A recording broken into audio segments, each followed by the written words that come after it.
delfiinit hengittävät. Ja Veera on lasilla lähettelemässä ilmakuplia niin, että seuraamalla löydätte tuon ilma-aukon paikan. Ääni muodostuu ilma-aukon takana olevissa niin sanotussa ilmataskuissa. Äänimuuliahan delfiineillä ei ole.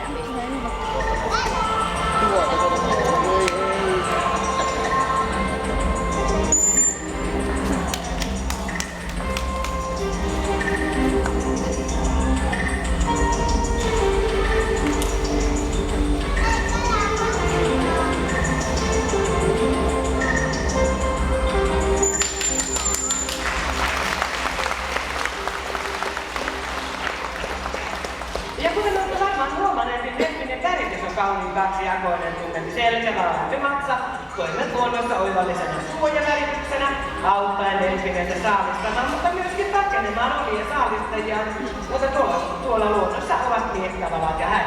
Ja nyt kun katsot tänään sivuun siellä pyörähdelleen lasien oitse, näette tuon kauniin värityksen.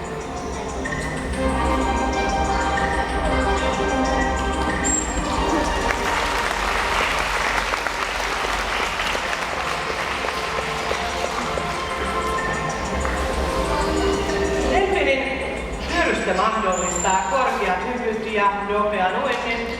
Muutamalla pörssistä delfiinit saavuttavat 40 km/h ja nyt sitten yksi osoitus tuosta delfiinin pyyrysten mahtavasta voimasta. Ja tällä kertaa Veera esittelee meille oman luovuusvantenyppynsä.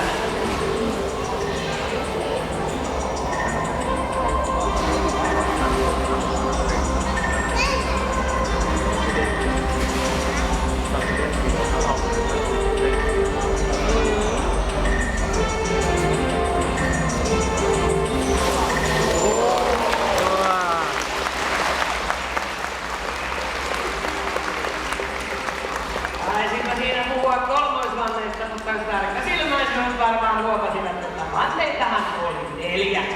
Ja nyt on sitten aikaa sanoa tälle kaksikolle, hei hei, eli siirretään Näsi ja Veera tuonne kotialtaiden puolelle. Ja sieltä meillä sitten pitäisi olla tulossa tänne esitysaltaalle Hilkkaat veljekset, täällä Särkäniemessä syntyneet poikaviikarit Leevi ja Iinertti. Vanhempi kaveruksista on Leevi.